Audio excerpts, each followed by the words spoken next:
Hey,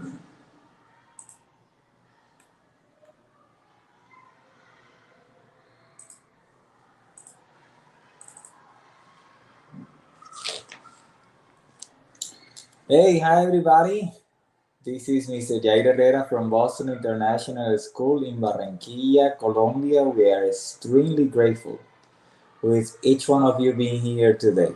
It means a lot to us that we can connect, for example, with this means StreamYard using internet so that we can join and continue working together in pursuit of teaching our kids how to mediate, how to exchange ideas in a peaceful way, and always the Lord prevailing in everything we do.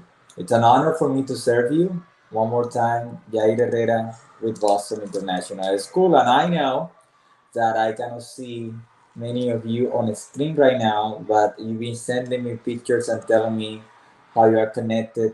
Thank you. Some of your schools have decided to set a place apart exclusively for sitting with your students and watching and hearing everything that we are doing. That gives us an enormous feeling of happiness, joy. We are ecstatic to do it. Today we are going to start with one presentation in Spanish. They decided also to do it online. So I'm going to give the opportunity to Taliana.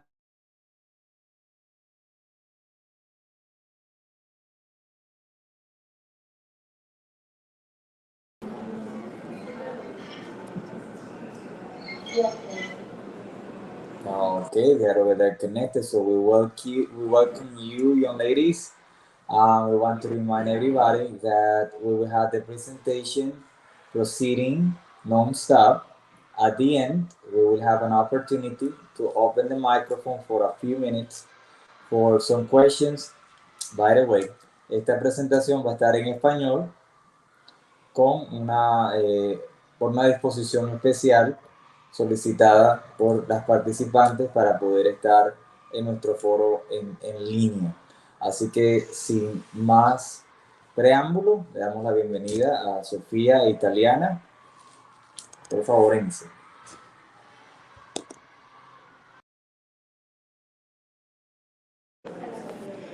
Buenos días a todos. Bueno, ¿a cuánta les gustaría tener el cuerpo perfecto, que los hombres comieran de nuestras manos, tener la vida perfecta en una Barbie? En pocas palabras, tú puedes ser lo que quieres ser.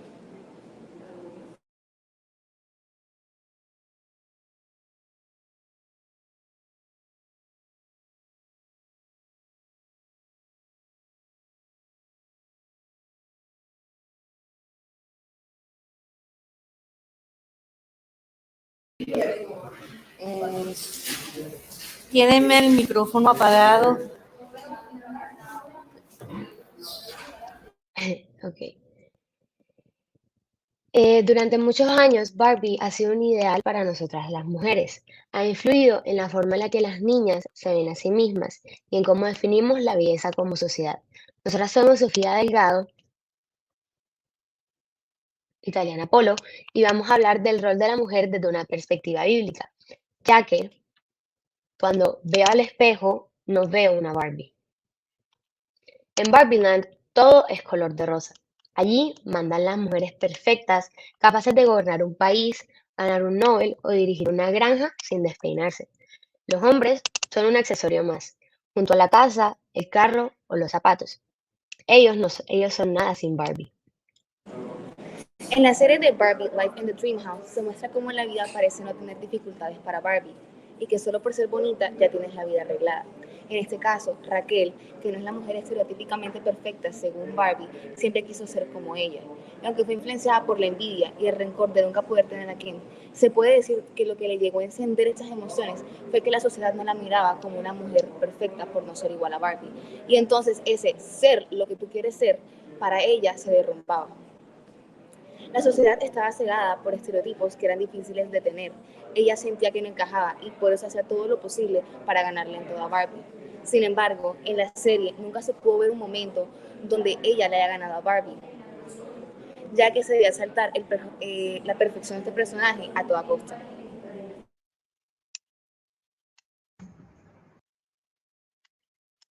En la película de Barbie, Gloria hace un monólogo frente al resto de las Barbies que se ha hecho viral en redes. Este invita a los jóvenes a reflexionar sobre la mujer en la sociedad, el machismo y la presión que tienen siempre por encajar sin destacar demasiado. Con todas las contradicciones que supone este discurso que reciben las mujeres sobre su rol en la sociedad, el personaje de Gloria reflexiona sobre lo imposible que resulta ser mujer. Veamos el video. ¿Qué te pasa? Me pasa que ya no soy bonita. ¿Qué? Eres súper bonita. No, pero no soy bonita como Barbie estereotípica. No te para los cineastas, Margot Robbie no es la indicada para actuar esto si quieren ser convincentes. Eres bellísima. No solo es eso, tampoco suficientemente lista e interesante. Eres muy lista. No soy neurocirujana. Nunca he pilotado un avión. No soy la presidenta. No estoy en la Suprema Corte tampoco. No soy suficientemente buena para nada.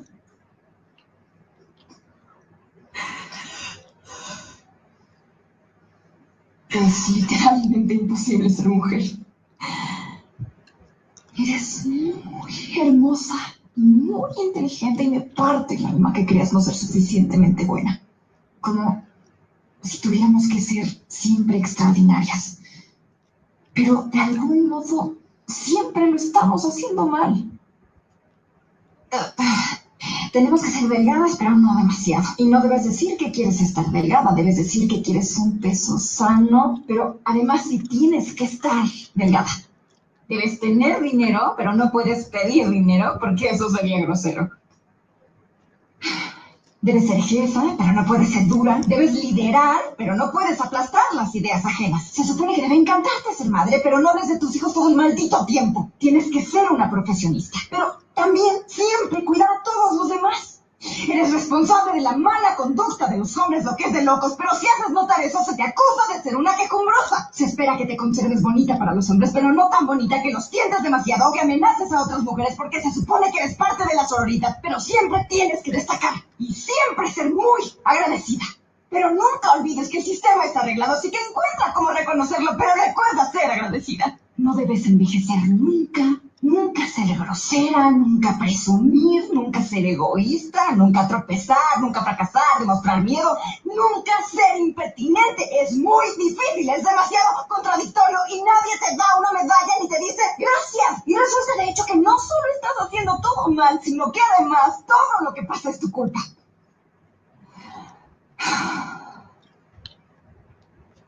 Ya me cansé de verme a mí misma y a cada una de las mujeres hacer hasta lo imposible para que los demás nos quieran.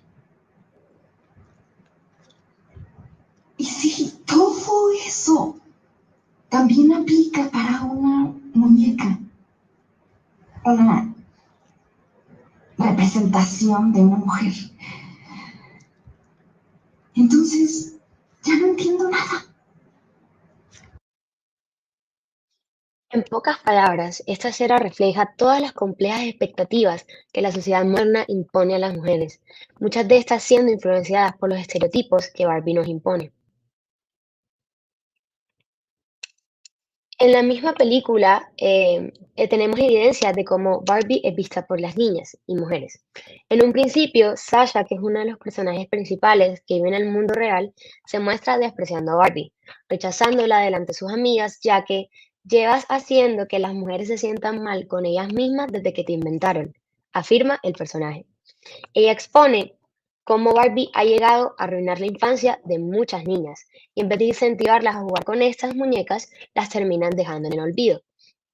Consecuentemente, se presenta un modelo de Barbie distinto, la Barbie rarita. Ella representa una versión de la muñeca que ha sido modificada y mal manejada con el tiempo. Ella ejemplifica el destino de muchas Barbies con las que se ha experimentado y su apariencia y comportamiento lo reflejan. Ella es la que guarda las rarezas ocultas de todos. Una Barbie es perfecta y la Barbie rarita es la que se le permite ser asimétrica y desordenada. Es muy irónico, porque esa misma Barbie rarita en un punto fue la Barbie estereotípica que todos amaban. Y cuando fue presentando esos cambios que ya no eran tan estereotípicos, ¿en qué se convirtió? En una Barbie desplazada con la que nadie se relacionaba, hasta el punto de dejarla en el olvido. ¿Esto qué nos quiere decir? ¿Que si no somos perfectas ya no somos valoradas? En la actualidad, las mujeres son ejemplo de dedicación, fuerza, inteligencia y responsabilidad, lo que se refleja en su capacidad para superar las adversidades que le impone esta sociedad tan desigual, pero que al mismo tiempo puede ser extremadamente feminista. Barbie es el primer juguete globalizado que vino a desterrar el modelo de niñas que jugaban a ser madres para imponer durante varias décadas el de una mujer joven, ícono de belleza y adicta a la moda, rubia, alta, de ojos azules y con un cuerpo de medidas consideradas perfectas, millonaria, con cientos de cambios de vestuarios disponibles, casas de ensueño y autos de lujo.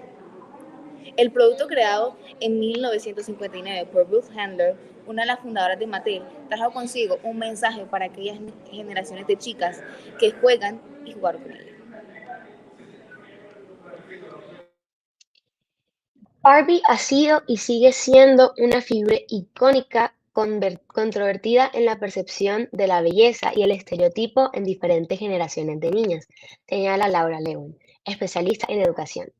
Destaca que desde estándares de belleza poco realistas, la imagen idealizada de belleza que propone puede llevar a que las chicas desarrollen una percepción distorsionada de sus propios cuerpos y de lo que se considera hermoso en la sociedad. La experta afirma que esto podría repercutir en su autoestima y confianza y provocar sentimientos de insatisfacción con ellas mismas. De hecho, investigadores de la Universidad de Sussex en Reino Unido llevaron a cabo un estudio en 2018 que concluyó que las niñas de entre 7 y 11 años que jugaron con muñecas Barbie mostraron una disminución en su autoestima en comparación con aquellas que jugaron con muñecas más diversas y con características corporales más realistas. Por otra parte, desde una visión sociológica del fenómeno, Carolina Dweck, investigadora del Consejo Nacional de Investigaciones Científicas y Técnicas, sostiene que la repercusión que tuvo Barbie en los últimos 50 años de la cultura de masas se relaciona con la imposición de un modelo de cuerpo, de conducta y de consumo muy específicos. En relación con los cuerpos, Barbie siempre operó como un modelo a seguir, como un norte, pensar en una Barbie, em, pensar en una Barbie o decirle a alguien que tiene un cuerpo de Barbie es algo que en la cultura de masas se ve como positivo. Ahora, gracias a esto, se piensan, se desean y se buscan mujeres con el físico de una muñeca. De verdad, ¿a qué punto hemos llegado? Porque cuando yo veo al espejo, no veo una Barbie. Barbie ha sido descrita como un agente de opresión de las mujeres. Durante años se ha criticado el juego de imaginarse mayor con una melena sedosa y brillante, un cuerpo esbelto, un armario lleno de ropa, un físico sexualizado y un primer amor perfecto, personalizado por no el menos perfecto Ken, ya que perpetúa un ideal diferente que se centra en la importancia del cuerpo y de la imagen y puede acarrear consecuencias peligrosas y significativas para la salud tanto mental como física de las niñas. Dicho lo anterior, la psicóloga y especialista en trastornos de la conducta alimentaria, Marta Fernández, coincide en que la marca ha intentado ir en paralelo con los cambios a través de los tiempos, al proveer distintas herramientas simbólicas significativas para experimentar distintos roles, porque para nadie es un secreto que si entramos a una juguetería vamos a ver muchísimos estantes con una variedad de estas muñecas diferentes. Cambios como estos pueden generar un gran impacto en la manera en que las chicas jóvenes perciben sus posibilidades profesionales, sobre el potencial que poseen y los roles que podrán desempeñar.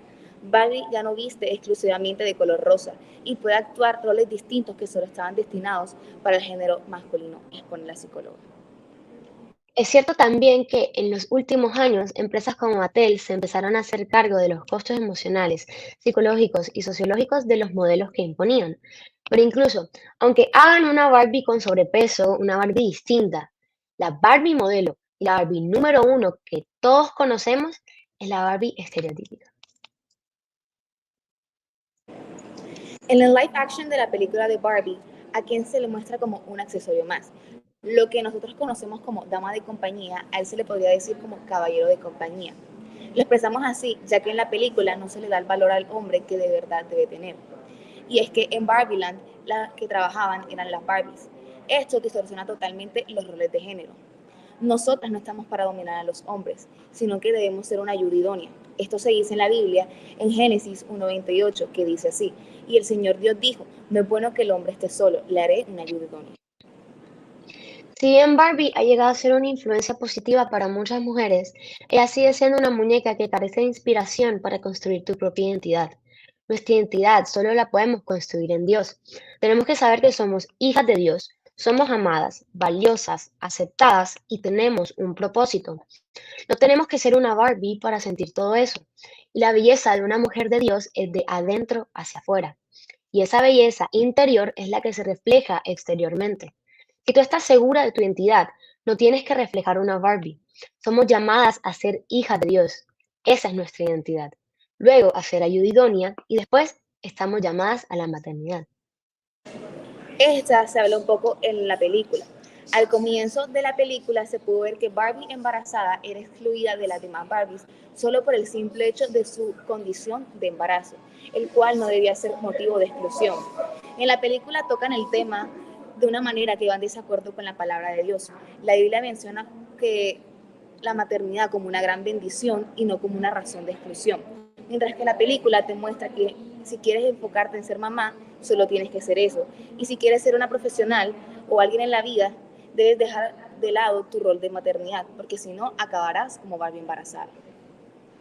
En conclusión, la influencia de Barbie en la sociedad y en la percepción de la feminidad es innegable. Desde su creación, Barbie ha representado un ideal de belleza y estilo de vida que ha influido en la forma en la que las mujeres se ven a sí mismas. Sin embargo, esta influencia no siempre ha sido positiva, ya que ha perpetuado estándares de belleza poco realistas y ha promovido estereotipos de género limitantes. Por otro lado, sabemos que la verdadera identidad de la mujer no se encuentra en ser como Barbie, sino en su relación con Dios y en su papel como ayuda idónea. La Biblia no promueve la dominación de un género sobre otro, sino la colaboración y la complementariedad. Muchísimas gracias.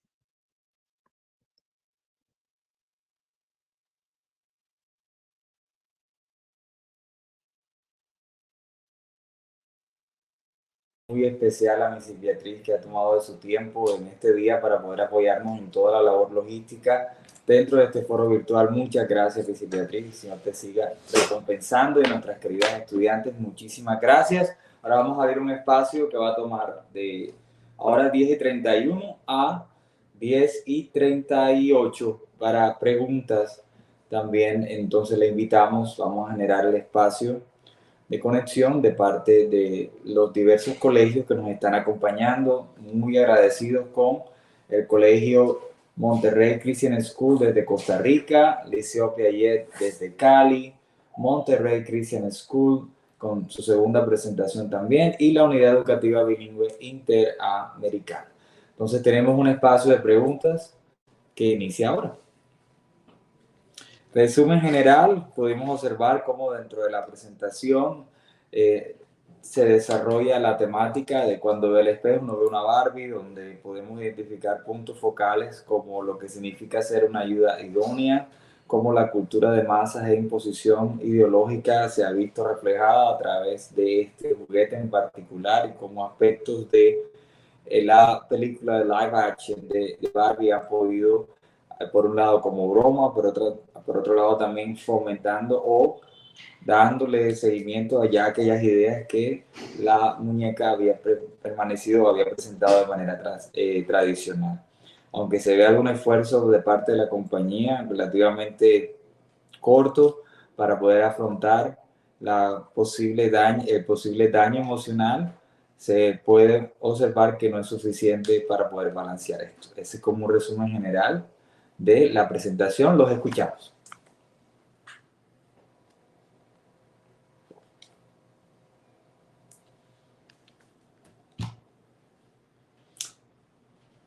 Pueden en cualquier momento abrir su micrófono, ¿sí?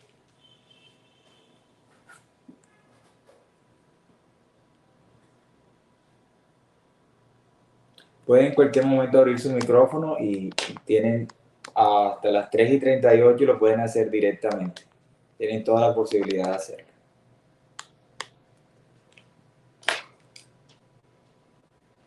Bueno, mientras que ustedes se siguen preparando, una pregunta para las ponentes. Ustedes hablaron del daño ocasionado por este tipo de productos como tal, y también eso trasciende a la película. ¿Creen que hay una forma de que se pueda reparar ese daño o definitivamente ya es una generación perdida en ese aspecto? Bueno, nosotras estábamos argumentando que, bueno, claramente esta empresa ha hecho el esfuerzo de más o menos cambiar un poco ese rumbo y iniciativa que tuvieron desde el comienzo de presentar una muñeca así perfecta, pero lamentablemente yo creo que en todas nuestras cabezas, si decimos que, hey, ahí está una Barbie, tenemos a la Barbie estereotípica, ojos azules y rubia que todo el mundo creció viendo. Entonces, bueno, tal vez a través de los años esto puede ir cambiando, planteando nuevos modelos que pues ya han venido haciendo, pero siento que a pesar de esto, ya la marca ha hecho una imagen que va a quedar así toda la vida, ya que ese es el modelo y es la imagen que la marca ha venido trayendo y ha venido imponiendo a través de los años.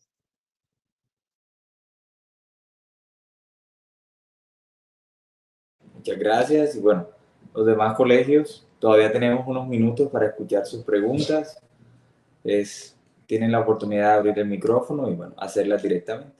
También si se da la situación, pueden hacerlo por WhatsApp, ya que tengo, o también por el chat que tenemos acá en StreamYard para poder escucharlas. Bueno, en ese caso lo leería a favor de ustedes.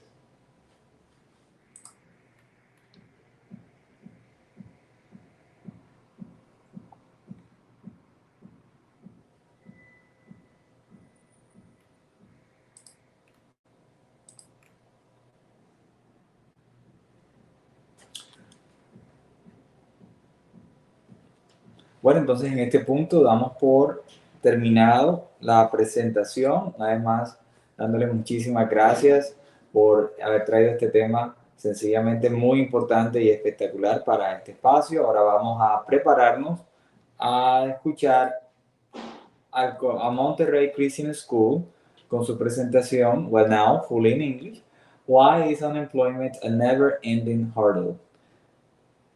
Guys, whenever you're ready, I will close my microphone and okay, there you go. You're ready to go. We'll go from now to 11:05.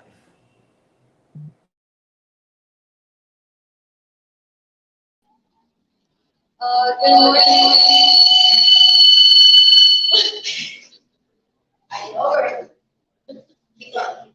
Good morning. We're Melissa and Juan Pablo from Monterrey Christian School in Costa Rica.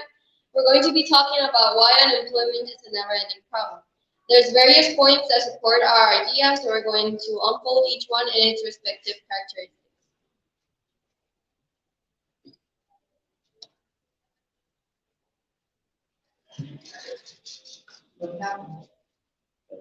Presentation. You have to click on the on la copia. Up.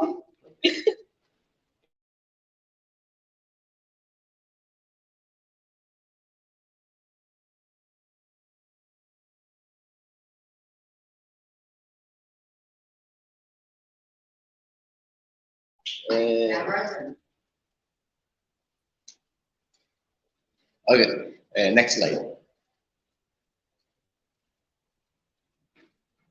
So what is our position?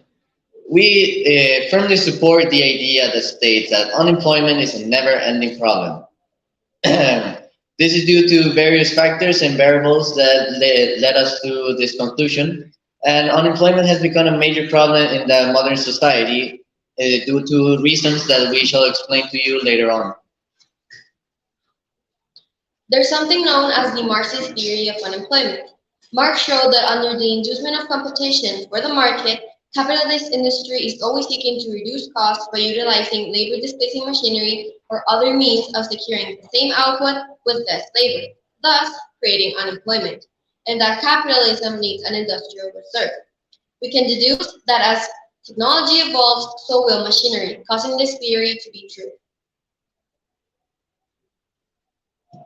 Although there are more reasons that support our ideology, we've only chosen to focus on four main points. Those being the COVID-19 pandemic, technological improvements, globalization, and recession. The COVID-19 pandemic. So when the COVID-19 pandemic reached Costa Rica, people's jobs were now at stake. Because of its sudden appearance, no country was prepared for such a massive and destructive virus. Due to its high mortality rate, people had to go under severe quarantine. And because of that, there were so much lack of customers, and people lost their jobs because sorry. And a lot of family businesses had to shut down due to lack of customers because of the quarantine. Many people lost their jobs very quickly.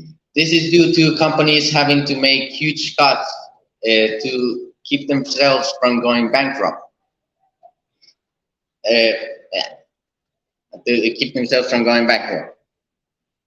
They lost. There's also a lot of family businesses who went.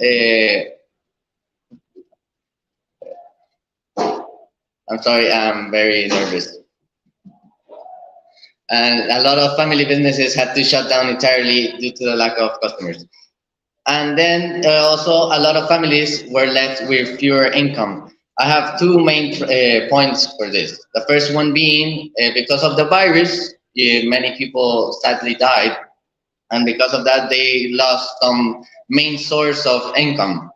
And the second point being that since companies had to fire a lot of employees to keep themselves from going bankrupt, then they had no income.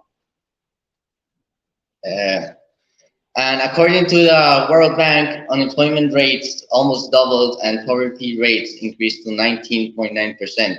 I also read another article from the Swiss Info that stated that before the pandemic in Costa Rica, the unemployment rate was 12%, and it reached a maximum amount of 24%. In my opinion, well, not in my opinion, the transport and tourism sectors were heavily affected by the pandemic.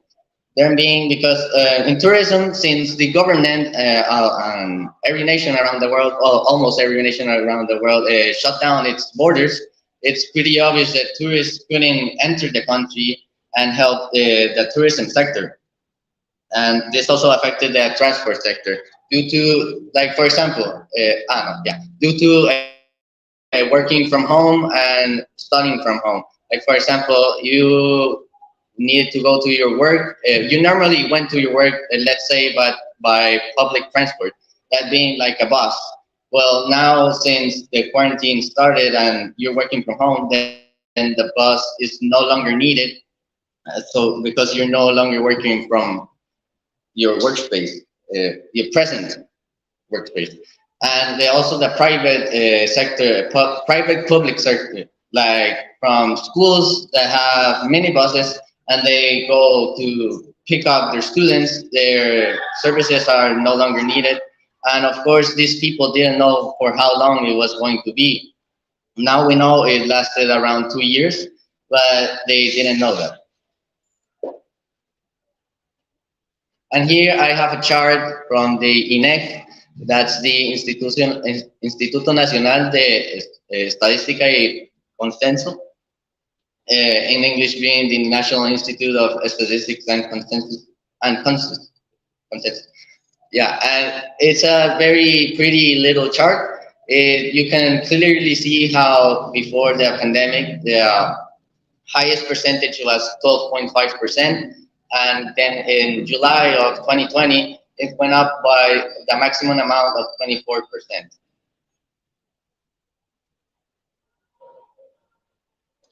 Now we're going to be talking about some technological improvements. Humans have created AI as a way of making things simpler. Most of them are used as a helping tool in almost every job. As machinery evolves, Many jobs are likely to be fully automated in the following years. Because of this change, unemployment is estimated to be at its highest level. Structural unemployment is a clear demonstration for this. It is estimated that it will last for many years, and the causes of this being technological changes and a shift in demographics. A very known app that has circulated in the last few years and has gained its fair share of attention is ChatGPT. This and many other AIs have questioned the virtual intelligence because it's just the simplicity of asking a question to a virtual intelligence that AI has made people lazier. And as mentioned before, some of the apps that gain attention are ChatGPT, Zoom, TikTok, and other programs. Social media-wise, TikTok became one of the most used apps alongside Instagram, Facebook, WhatsApp, and YouTube. So here's a chart of the Zoom usage, I will say.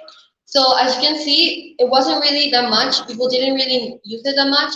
But as the pandemic started and then continued on, the charts or the amount that people used the app increased. So globalization. What exactly is globalization? So globalization is the making of every nation interdependent. Because, okay, sorry, this is a typo I did. It is supposed to say trade instead of trade. So TRADE. Okay. Because trade flows lead to shifts in demand for labor. This makes more people needed in newly profitable sectors, but fewer in unprofitable ones. What does that mean? For example, if outside foreign company comes to a country and it starts getting bigger and bigger and starts growing, and then the old profitable sectors, then they start getting smaller and smaller, and the personnel in this sector is no longer needed. But because this one is growing so big and it's getting so much profit from it, then what happens is that in these other sectors, the wages are being lowered and cut down, and they are facing recessions, so they need to fire people in the worst of cases. So those people then go to this other very successful sector, and they can get a job pretty easily. But some of them may, and some of they won't do it. So that's why it causes unemployment. And the problem for moving production from one nation to another is that labor can't follow up as easily as the production can. And another disadvantage that globalization produces is rivalry and competition between companies. For example, you'll know McDonald's and KFC, they are worldwide known marks. For example, if McDonald's suddenly becomes way bigger than KFC, then KFC obviously is going to make less than McDonald's is. So it's the same thing as the unprofitable sector. They will have to cut wages down and fire people, and that will make, that's why it's a disadvantage, because companies are now trying to take down each other for their own benefit and profit. It's a survival, it's a battle for survival. But then there's this other thing with globalization, another aspect of it, is that Costa Rica actually depends on globalization. 2/3 of its economy are international trade and tourism. So globalization has its disadvantages, but it also has its advantages for those nations that are already globalized. So it's not that easy of a topic because we cannot just not take the bad stuff of globalization and make it better, or the better things can get worse. So it's like you can't deal with it, because if you take one thing, then this other country, this other sector will lose its profits and benefits, and this one will gain it. So it's never true equality with globalization. Now we're going to be talking about recessions. So recessions are a period of temporary economic decline during which trade and industrial activity are reduced. This is generally due to the fact that two GDPs in successive quarters fail or fall apart. So according to Investopedia, the decline in economic output and employment rate in recession can become self-perpetuating. For example, declining customer demand can prompt companies to lay off staff, which can affect consumer spending power and further weaken the consumer demand.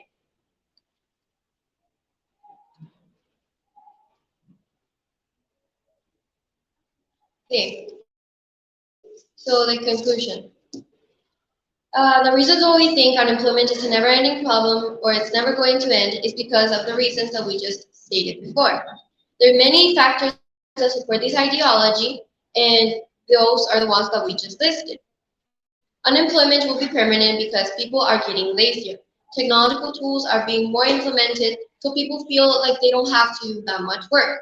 And workers are also losing their jobs because of these technological tools being more advanced than before.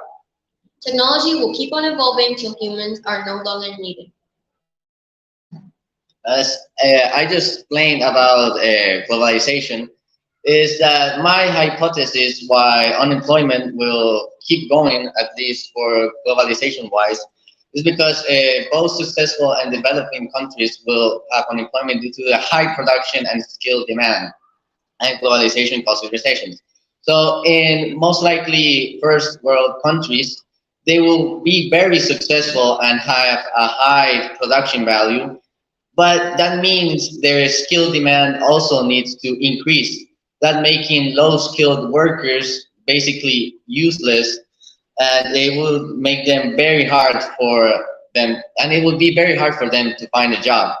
And this is where automation also comes in topic. And automation, for example, low skilled workers can always work in informal jobs such as Ubers and stuff, or fast food chains as McDonald's. But if that is automized, if everything is computerized, everything is run by an AI, then those jobs won't exist.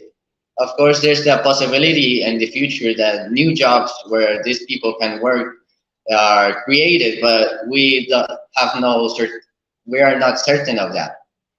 And for third world countries such as Costa Rica, where they are not as successful as global as first world countries, globalization may cause recession, and that will create a economic crisis where recessions would be all over the place, and companies would have to make recessions, and people would get unemployed.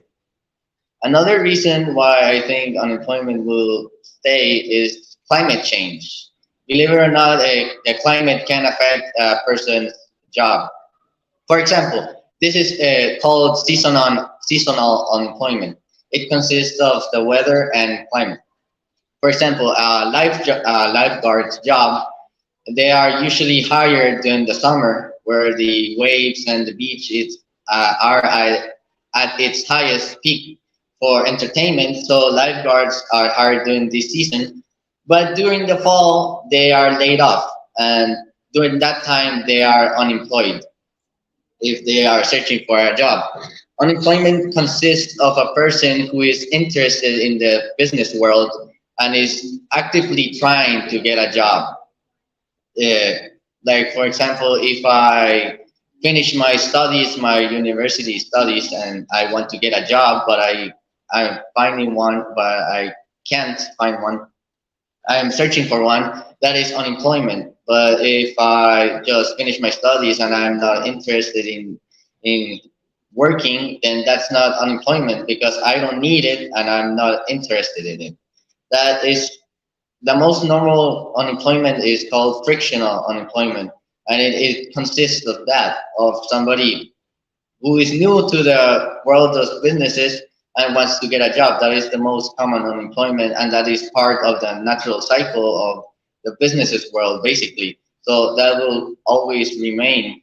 They have to go through interviews and stuff, and that takes time for you to receiving the call if you are employed or not. and they may take your place or not. So that is part of the natural cycle, and I hardly see a way that you can take that from unemployment and reduce the rates to zero. I think there will always be unemployment. We'd like to end this by having a little biblical teaching. So let's say our subject is unemployment. So nothing will really guarantee that unemployment won't affect our lives directly. But if one thing is for sure, it's God's love and fairness. God always wants the best for us and only has its best interest at heart for us. So even if we lose the job to later on God's time find a better job, even that means He is just willing to give the best for us on His time. Thank you so much for your attention.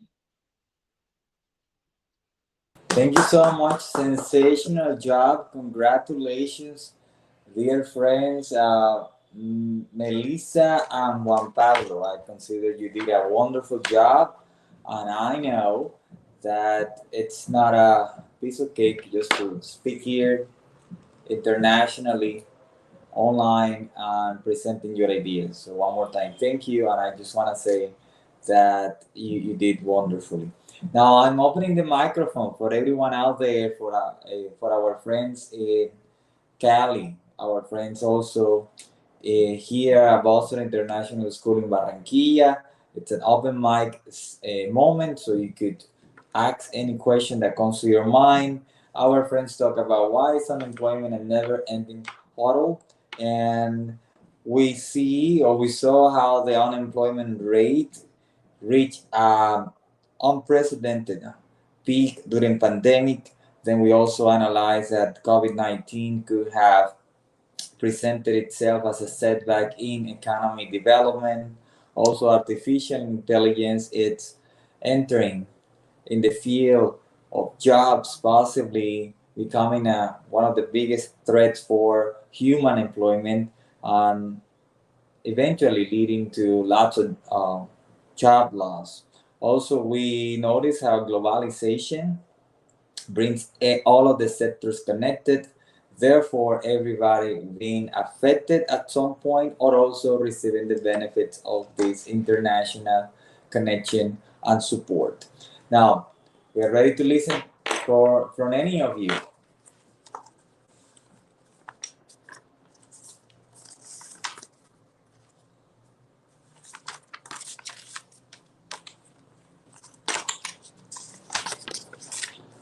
Okay, while that happens and while you get your question ready, I want to ask either Melissa or Juan.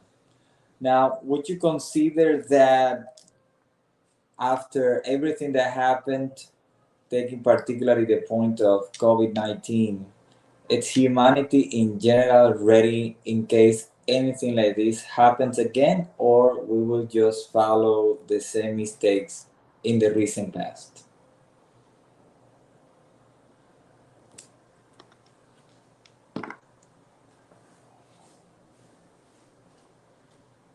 Well, I think that we already experienced this before, right? So we should have, I would say, at least some experience to what to do and what not to do. But we are humans and we always make mistakes, so it is not guaranteed that we won't make the same mistakes again. Although now that we have already experienced this, it's not an unknown subject to us. So we can now, like, at least remember some mistakes that we made in the past or something that we wish we wouldn't have done, and we can try to avoid it or even like make it better and try to fix it.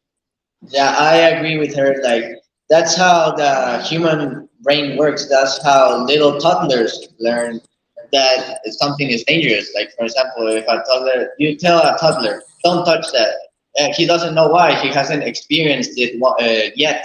And when he disobeys and he touches it and it hurts, then now he knows that he's not supposed to do that. So I think that we learn from our mistakes. But as Lisa said, it's not the future is not certain, so we don't know if we are truly prepared for another thing like this.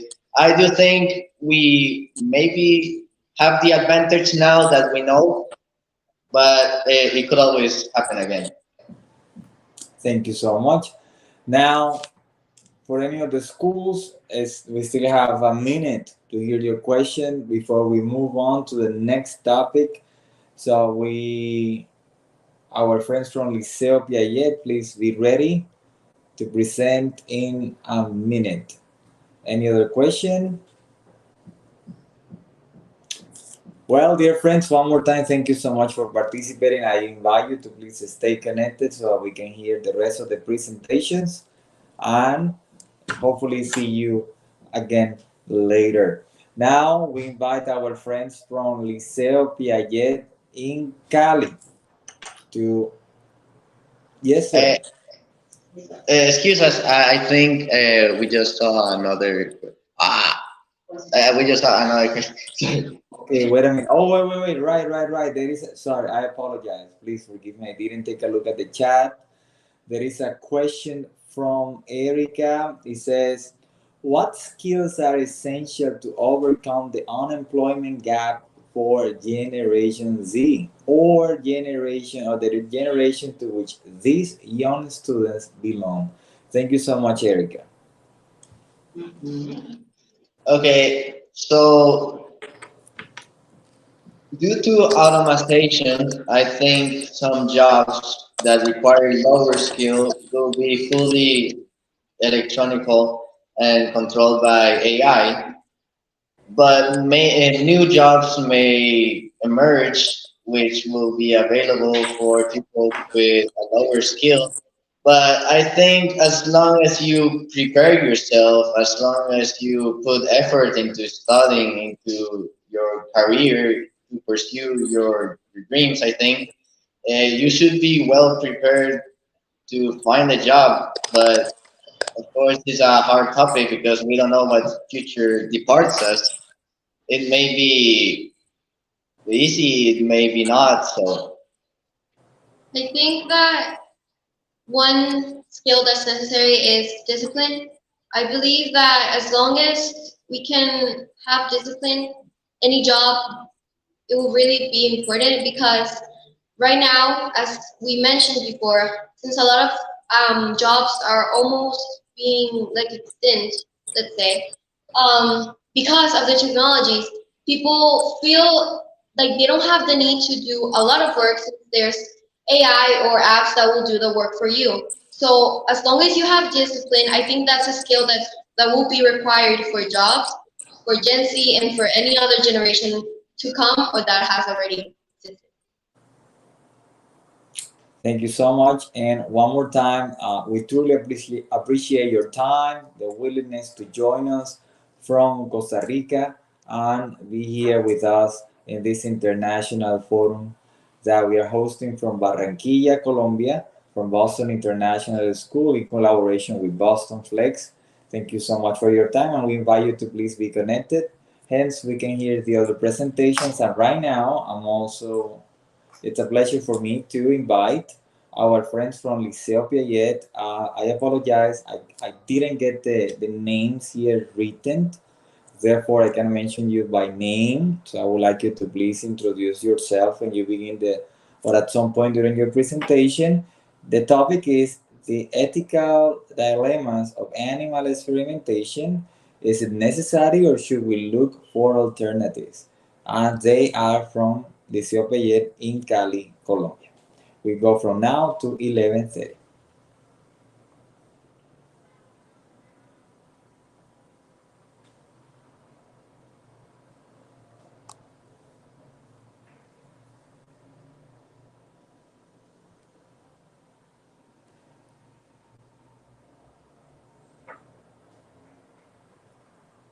Liceo Piaget.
Well, I do want to extend our apologies.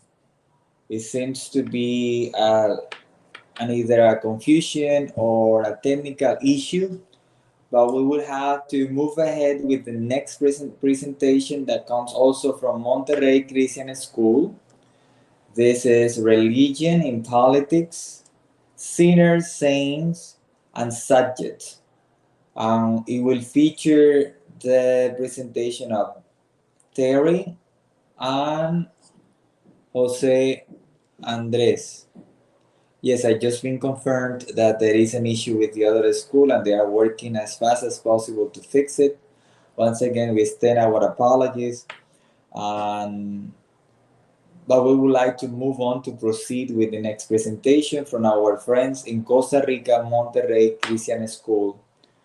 So, Mrs. Beatriz, if you could help us to connect our friends from Monterrey Christian School.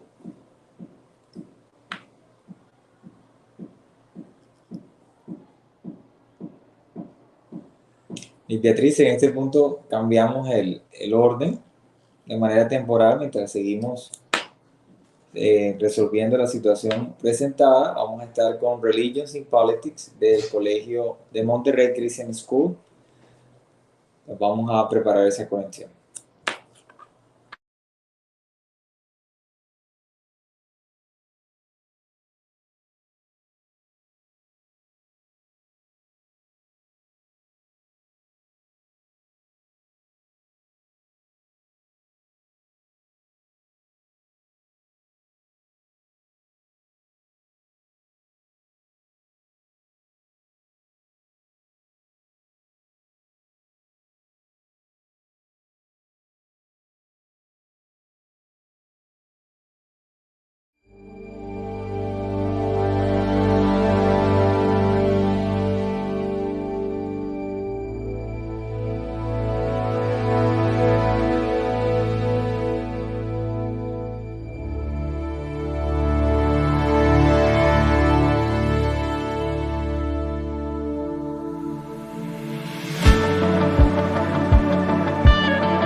Hola. Hola. Tu nombre levantaré, mi Dios. En ti yo viviré, en tu presencia moraré. Hoy mi casa se llenó de tu amor. Hola. Oh, bueno.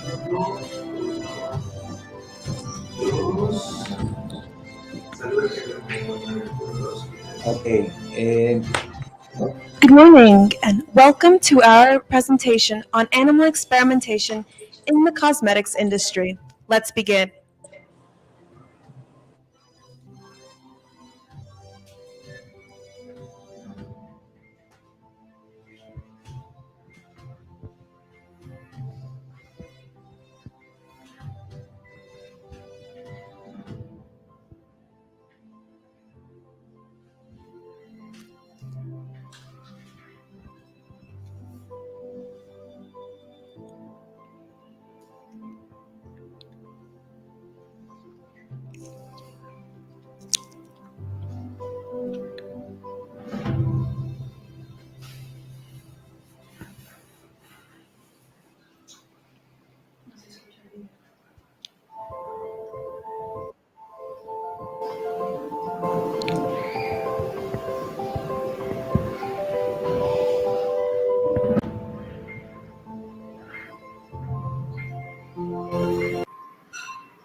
Would you kill an animal with your own hands? Good morning. My name is Luisa Fernandez, My name is David Rojas. and we're honored to be here representing Liceo Piaget in this year's Cosmovisión Bíblica. Now, unbeknownst to many, a large percentage of the cosmetics industry, which is booming every year, uses these methods of animal experimentation for their cosmetic products. For every new lipstick shade, hundreds of animals are left with severe health issues and anxiety, starved of fresh pastures and clear skies. Now, this topic has been debatable for many, many years, and we want to settle it once and for all by that which knows most, the Word of God. Take it away, David. Okay, now as we can see on Genesis 1:27 says, God said, "Let us make mankind in our image."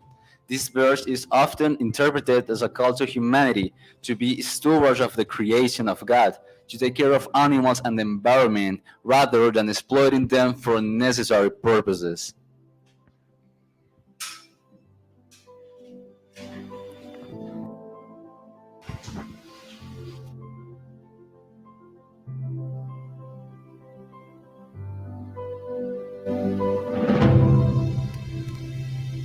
Continue. Asian civilizations use animals as a proof, like they often use oils and herbs to put it on their nails, on their body, on their skin, on their lips, and they use animals such as rabbits, little mammals like mice, and guinea pigs. In the past, there were no scientific tools to avoid this practice, but nowadays we have plenty of practices and that can not use animal testing. So let me show you the methods of these practices. Number one, eye irritation. In this method, scientists use the animal and they put a substance into the eye to see how it develops over the time. Number two, oral toxicity. In this practice, the animal is forfeit with substance to see what happens if a human, swallows the cosmetic. Number three, skin irritation. In this practice, they put a substance into the animal's skin to see what happens over the time. Number four, carcinogenicity. As skin irritation, to put a substance into the animal skin to see if it has cancer properties. So over the time, the animal develops cancer. And number five, we will not show images of this method because it may be too sensitive for some viewers. But basically, what they does is that they experiment the substance into the baby of a pregnant animal. So basically, the baby born deaf or born with a lot of diseases. Imagine you as a woman, your baby is born deaf or with a lot of diseases. Remember, animals have hearts, animals have families, and animals feel. Now let's listen to God's word. Okay, now I'll quote 2 chapters of the Bible verse because it will help us to develop this presentation. First of all, we got Genesis 1:26. I will quote. Then God said, "Let us make in our image and in our likeness, so that they may rule over the fish in the sea and the birds in the sky, over the livestock and all the wild animals and all over the creatures that move along the world." Now, Matthew 9:36 said that Jesus had compassion for us and for people who was distressed and in a need of guidance. This is a verse that we can see that we need to have compassion with animals, compassion with all the God's creatures, because there are alternatives that we can use to avoiding to they get harmed. Now, from all this, we can make this question: is killing animals a sin? Well, There's little doubt that through the process of animal experimentation, the animal will be killed, thus breaking God's will. In the first book of Samuel, chapter 2, verse 6, said that only the Lord can give or take away life. So we can summarize this and say, yes, it's actually a sin. Now, from all this, we can come together and reflect that a person with values and a person who knows the word of God will act with respect and compassion with all the living beings, just as Jesus will act from his people and his unconditional love for us.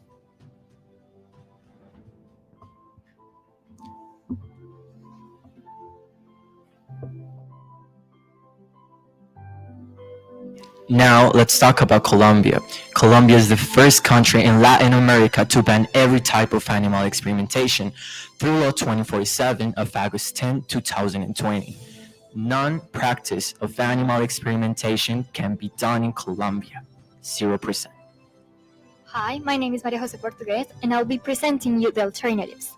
The 5 freedoms of animal welfare include not experiencing pain, having environmental conditions, comfort, freedom from hunger, thirst, disease, and stress. There are several alternatives to avoid animal testing in the cosmetics industry. These alternatives are designed to ensure product safety without subjecting animals to testing. Now, some of the key alternatives are computer modeling and simulation techniques that allows researchers to predict the safety and effectiveness of the products and also how they may interact with human tissues. Now, human skin equivalent models. These models are engineered to mimic the structure and function of the human skin. They study the skin irritation, corrosion, and absorption of the cosmetics ingredients in the tissues and skin of the people.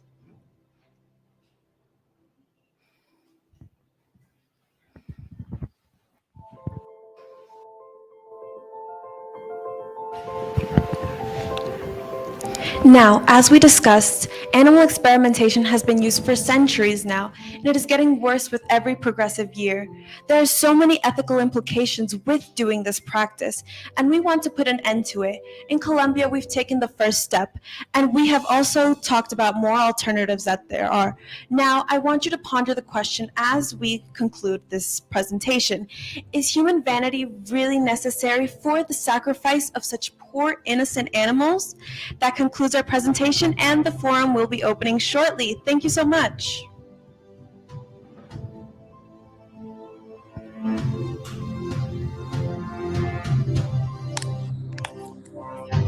Thank you, amazing students from Liceo Piaget in Cali. It is a pleasure to have you all here joining and sharing your ideas in our international forum.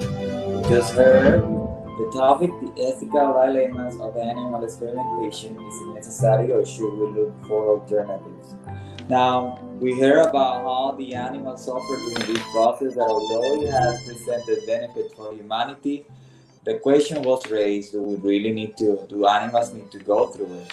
Now, also the life of human beings was presented as a steward given by the Lord, and God showing his unconditional love to all of us. Also, alternatives for animal experimentation are presented, and key or pivoting ideas such as the prohibition of animal experimentation in Colombia were presented. Now, from this moment on, we open the microphone to all of the persons that are nationwide or internationally to listen to your questions, and this time I will be more attentive to the chat. I also want to say something for all of the presentations, from the Barbie, the one about unemployment, to this one. It's gratifying to see how each one of you placed God in your presentation and presented the Bible as a valid and paramount resource of answers for all of these questions that were presented or problems that were presented. Now the microphone is open.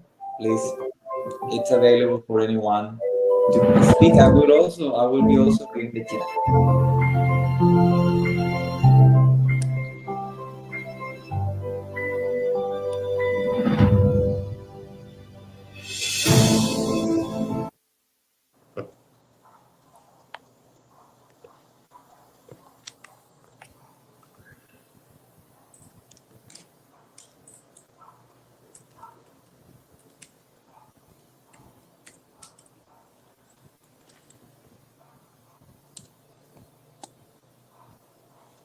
Well, while everyone is getting ready to either type the question or open the microphone and say it, I would like to ask you the following. You mentioned some of the alternatives for animal experimentation. Is there any way that we can compare the results and analyze if the benefits are the same from these artificial elements used for experimentation compared to the animal ones? Is there any data about it or any thoughts on it? This question is for anybody at Cali. Any of our friends may answer.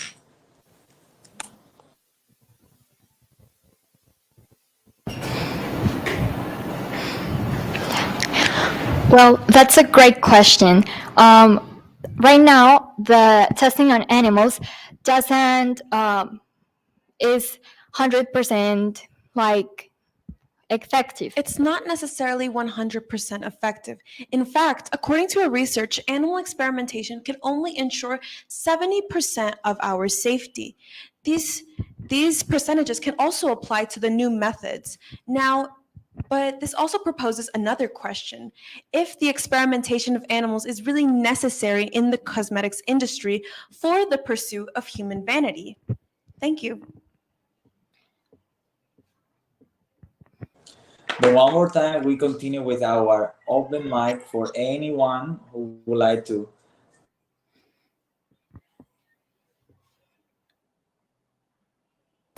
You could type it in our chat. While we do so, we invite our friends from Costa Rica, Monterrey Christian School, with the following topic, which is religion in politics, sinners, saints, and subjects. While they get ready, one more time, we have another minute to hear your questions or any topic that you want to share. You could also present your thoughts.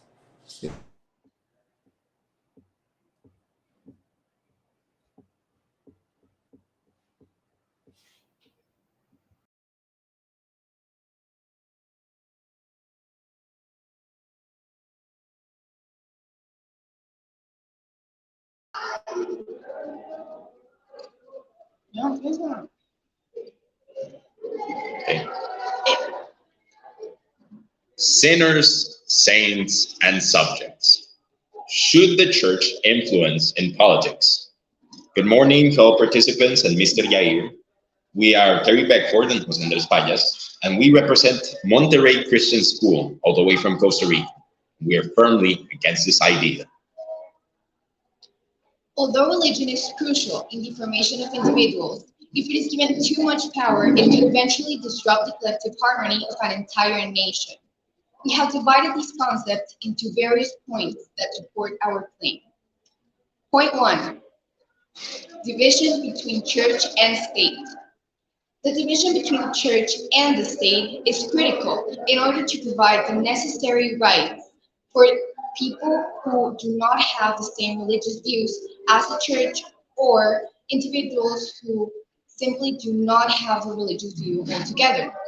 If the church acquires a significant power over the politics of any nation, it will, in one way or another, lead to the rights of these individuals to be defied, which goes against the idea of all citizens sharing the same rights and importance entirely. Looking back in time, not too long ago, the case of Roe v. Wade is an example of this.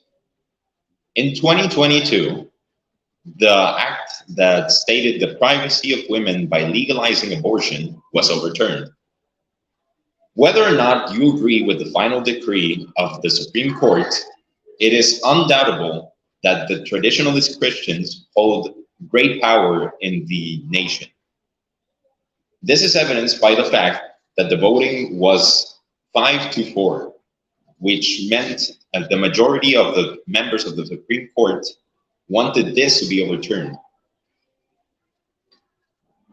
Now, this leads us to point 2, inclusivity and equality. As mentioned before, the church being in power suppresses the citizens who do not share the same ideology as the church and sidelines these groups that represent a myriad of minorities.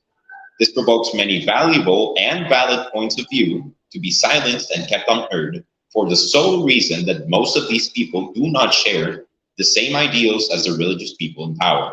In response to this discrimination, many people have rebelled by protesting or doing other deeds of activism which disrupt the course of day-to-day society.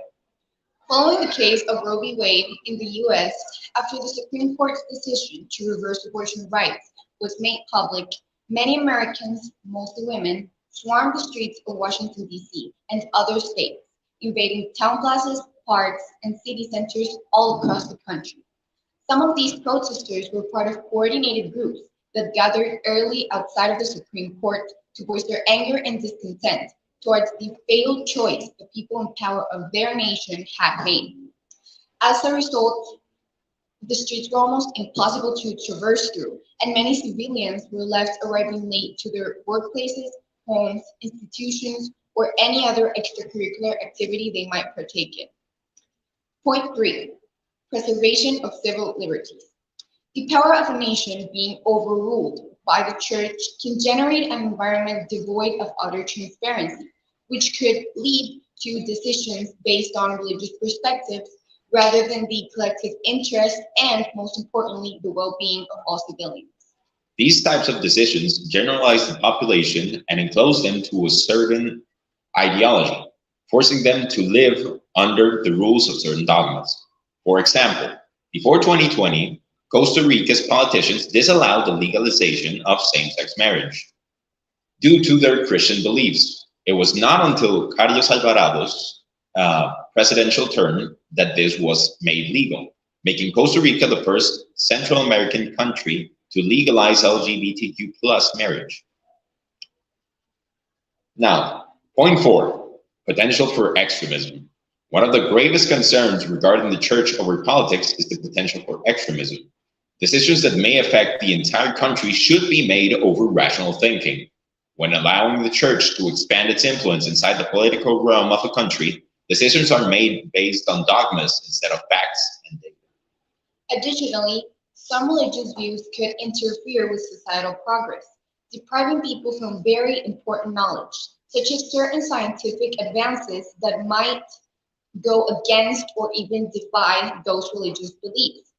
This enables tradition to rule over modern challenges that affect contemporary humanity. Point 5. Interference in public education. When religion exerts influence over public education, there is an undermining of very important principles that are the base of a balanced and just education system. Enforcing religion over students can create a division within the learning community, which could result in students feeling uncomfortable or even unsafe because of some aspects of their respective institutions. Forby, these interferences could distort their critical thinking by discouraging their questioning and their diverse views on topics that may affect the development of society. Now, before we present our closing statement, we would like to mention our biblical standpoint. It's critical to remind ourselves the point of view the Bible gives us towards this topic. Romans 13:1 highlights that God is the supreme authority and every other authority in our world is appointed by him and so should follow him to thrive. In conclusion, the downsides of the church's political involvement vastly outweigh the upsides, and it would be a foolhardy decision to allow organized religion to rule alongside the state, mostly due to the well-being and rights of those who do not share the Christian ideology. Nevertheless, it is important to remember that while the institution itself should never exert power over any nation, the values that Christianity involves within it are quite beneficial in the governing of a country or any other type of project that might affect the general public. Thank you.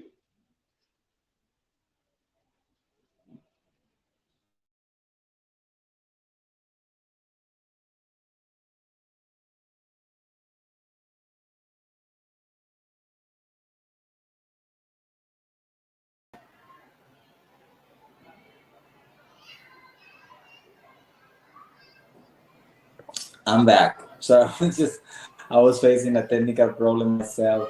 Well, thank you so much, guys, for doing a staggering presentation.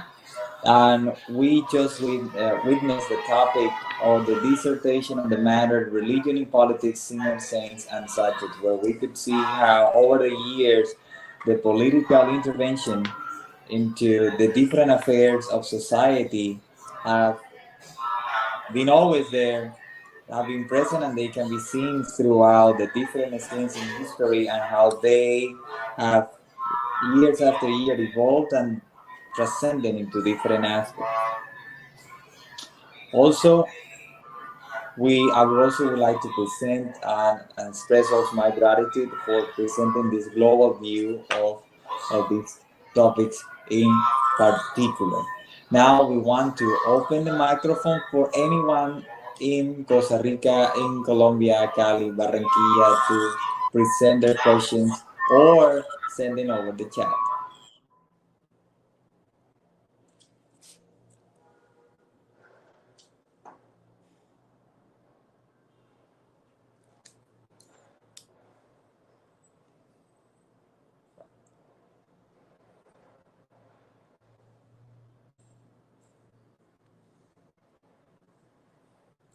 Well, allow me to pose a question to you guys while everyone else is getting ready to either type it in the chat or open the microphone. Feel free to do it. Feel free to do it and freely present your question.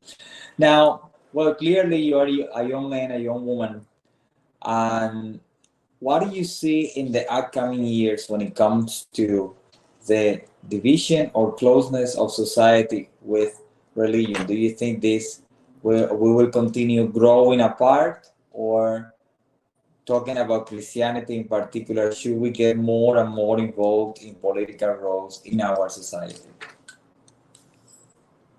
I believe that in the next years, Christianity won't play as big of a part as it is playing now in governments and politics as a whole. But I actually think that we might be straying too far, because you see the corruption, you see the problems that many governments are facing nowadays. And that is basically the opposite of what we need. We need the Christian values to influence our countries, and without them, we're just doomed, basically. There's no thriving for a nation that can't really follow basic values like honesty. And that's just going to lead to more problems in the future, and eventually it's just going to become unstoppable. Yeah. Yes. Okay. And is there any other question? Thank you so much for answering. I truly appreciate it. Now, anyone else who wants to present their question or ideas? All right. So at this moment, I one more time want to congratulate you, and especially, as I have mentioned before, presenting the Word of God also as part of the solution or the scope to have a possibility to come up with possible answers for not only this topic but any topic in particular. Now, I want to invite our school from Ecuador, Unidad Educativa Bilingüe Interamericano. Before I do so, I want to clarify the following. I do bear in mind that originally your presentation was scheduled for today at 1:30 p.m. Nonetheless, given the opportunity and the time that we have used, I consider it is possible to move forward the presentation to this time if you are okay with doing it. If you still want to do it for later, I will also go for it. So I would like to hear from you if you are ready to present it now.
Okay, so we might have lost connection. So one more time, I would like to hear from our friends at Unidad Educativa Bilingüe Interamericano in Ecuador. With the topic is the LGBTIQ plus community wiping out Christians. How does it affect our society and families? By Juan Felipe Toral. And one more time, I would like to say that I acknowledge that your presentation is originally scheduled for today at 1:30. Nonetheless, given the opportunity that we have moved ahead in space and time, I want to ask you if you consider doing it now or if you prefer doing it in the afternoon.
Well, okay, dear friends, we will continue this afternoon at 1:25. Will be a spectacular, simply astonishing if you could join this afternoon at 1:25. Thus, we could continue with this international forum, worldview vision, or worldview forum of this international world forum. And I'm just receiving information